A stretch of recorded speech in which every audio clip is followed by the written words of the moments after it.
Namasté les amis, aujourd'hui 50e jour, oui 50e jour messieurs dames déjà. Je vous retrouve sur le toit du Golden Holiday. Comme je vous l'annonçais hier, ça va être une toute petite journée pour la vidéo. Je vais vous faire simplement un débrief dans le milieu de la journée. Moi je vais consacrer tout mon temps à faire du montage. J'ai 4 journées de montage plus même la journée précédente à faire.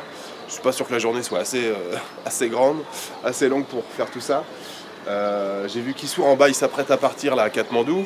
Je vais me dépêcher de descendre et prendre un café avec lui. Et puis moi j'attaque le montage tout de suite après. Donc voilà, je vous retrouve plus tard.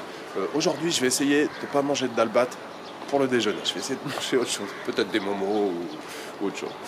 Mais voilà, je vais essayer de ne pas faire de dalbat pour le déjeuner, j'en mangerai un ce soir. Voilà, bon écoutez, je vous retrouve plus tard.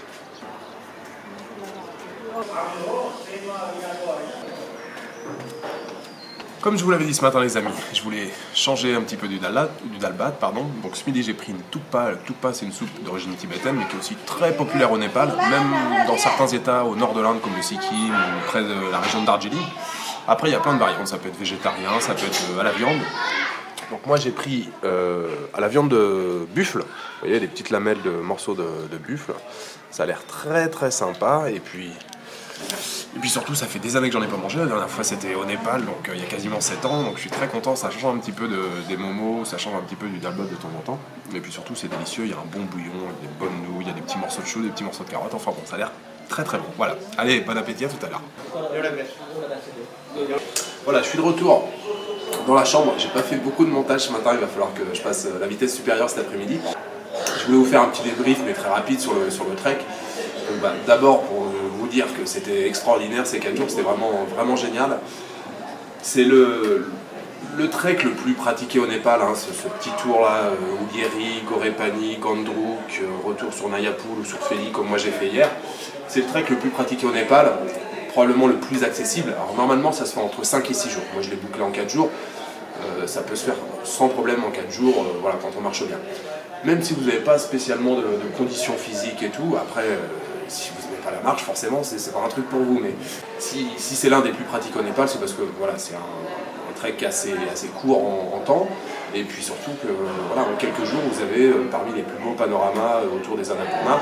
Je pense surtout à la vue à Punil le deuxième jour, là, au réveil, qui est juste extraordinaire. Vous avez quasiment un panorama de 120 km sur les massifs himalayens avec les Dholagiri, les Annapurna 1, le sud, l'Inchuli, le Machapuchare. Voilà, c'est des vues qui sont complètement à couper le souffle. C'est des choses dont vous vous souviendrez toute votre vie.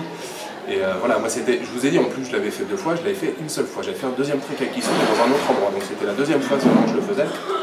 Et vraiment, c'est extraordinaire de pouvoir passer autant de temps comme ça, enfin dans la nature, en traversant des forêts, des petits cours d'eau, des ruisseaux, et puis voilà, toujours en toile de fond ces montagnes qui sont vraiment magnifiques. Voilà, c'était 4 jours de pur bonheur, vraiment.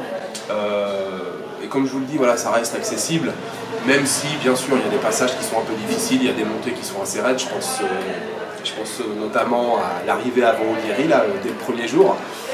Bon, je ne vous l'ai pas dit pendant le trek, mais il y a 3200 marches à monter et ça monte vraiment, je pense que c'est la partie la plus pentue pendant les 4 jours, pendant les 5-6 jours de trek, c'est la partie la plus pentue, même si c'est des marches, ça monte vraiment très très raide et il y en a 3200. Donc généralement les guides le disent une fois arrivé en haut, parce que sinon ça décourage tout le monde. Alors après la meilleure période pour le faire, vous voyez en ce moment on est en février, vous l'avez vu quasiment tous les jours, ça commence à se couvrir dans l'après-midi. La meilleure période pour les treks dans cette région, ça s'étend, on va dire, d'octobre jusqu'à fin décembre, voire janvier, février, puisqu'on est en février. Et voilà, il suffit de se lever tôt le matin pour pouvoir profiter des beaux panoramas, mais c'est vrai que voilà, ça a tendance à se couvrir dans l'après-midi. En termes de coûts, bon, je vous l'ai expliqué, il faut 2 choses. Il y a ce qu'on appelle le Teams. Alors après, si vous passez par une agence, l'agence s'occupe de faire tout ça. Hein. Moi, je l'ai fait avec Issour, je l'ai fait en indépendant. Vous avez le Teams à payer qui vaut 2000 roupies népalaises, ça fait à peu près 20 $, alors, je sais pas, ça va faire les 18 €. Vous avez le permis aussi à acheter. Le permis, c'est le même tarif, c'est 2000 roupies, donc à peu près 18 €. Ça vous fait, on va dire en euros, voilà, 36 €. Et puis après le coût dans les lodges, alors effectivement comme je vous l'ai expliqué, tout coûte un peu plus cher, hein. Dès que c'est transporté à dos de mule, même si c'est acheminé en jeep sur des chemins, généralement c'est les prix sont assez élevés. Alors dans les lodges, ils vous facturent très peu la chambre en fait. Si vous prenez votre dîner le soir et votre petit déjeuner dans le lodge, vous payez quasiment pas la chambre. En fait, dans le premier lodge, j'ai payé 200 roupies népalaises la nuit. Dans le deuxième, j'ai payé 300. Et puis dans le dernier, c'était plus une guest house qu'un lodge. J'avais la salle de bain avec, donc j'ai payé 500 roupies. Pour vous donner une idée, la première nuit donc à Ulieri, au Kamala Lodge, j'ai payé 1360 roupies. Ça fait à peu près, on va dire à peu près 11 euros. La nuit suivante, j'ai payé 1550, ça fait dans les 13 euros. Et puis la dernière nuit, donc la chambre était un peu plus élevée, mais la bouffe était un peu moins chère. Pareil, j'ai payé dans les 1500. Donc ça fait en gros entre 11 et 13 euros pour la nuit, pour dormir, le dîner et le petit déjeuner. Et puis après, il faut compter dans la journée, quand vous faites des pauses, vous prenez un thé. Moi, vous avez vu, j'ai carburé qu'au côté noir, enfin black tea. C'était dans les 50 ou 60 roupies. Alors qu'ici, en ville, alors encore là, on est dans le quartier touristique, donc c'est plutôt 20 roupies. Mais dans un petit boui classique au Népal, un thé classique, c'est 10 roupies. Et vous voyez, les dalbats, c'était à peu près dans les 400. Enfin, plus on monte en altitude, plus c'est cher. Hein. Et puis il y a une vraie ambiance qui est très très sympathique aussi pendant les treks. Ce qui est très très sympa, c'est de s'en retrouver le soir justement autour du poêle. Parce que à Gorépani, il faisait vraiment très très froid la nuit, très froid la nuit, pardon. Et généralement, il y a un poêle à chaque fois dans chaque restaurant au milieu. On se retrouve, voilà, tout le monde fait sécher ses slibards, ses chaussettes, et c'est assez sympa, tout le monde se raconte des histoires, qu'est-ce que tu as fait au Népal, tu viens d'où, et puis il y a toujours les guides népalais qui sont là pour raconter des anecdotes, et puis c'est vraiment, on passe un bon moment. Voilà pour ce petit débrief. Donc dernier jour ici, demain je pars en direction de Bandipur. Prochaine étape, Bandipur, ça va ressembler un petit peu à Palpa, à Tansen, mais encore plus joli en fait. Bandipur, c'est un petit village, beaucoup plus petit que Tansen, quasiment qu'avec des maisons de style Newar, donc des maisons en briques avec des fenêtres sculptées et tout. C'est un magnifique village. J'y suis allé une seule fois. Oui, une seule fois, il me semble. Mais c'était mon premier voyage, c'était en 2007 et j'y suis jamais retourné depuis. Voilà le programme pour demain.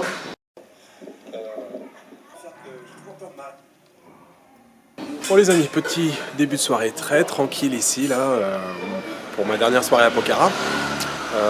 J'ai un petit peu avancé sur le montage, bon j'ai pas fait tout ce que je voulais, j'ai fait à peu près la moitié des choses que je voulais faire. Et puis donc ouais, je suis au Pokhara View, je suis à l'hôtel de Rajan, là on est dans son petit jardin qui est bien sympathique. Du coup bah voilà, petite bière, alors on goûte à l'Everest, enfin on goûte, moi en tout cas je connaissais pas, je pense que c'est une marque assez récente. Puis petite cacahuète grillée, et puis là son cuistot il nous a fait des petits morceaux de poulet au curry. Tout baigne, on est vraiment bien là, on est posé dans ce petit jardin bien agréable.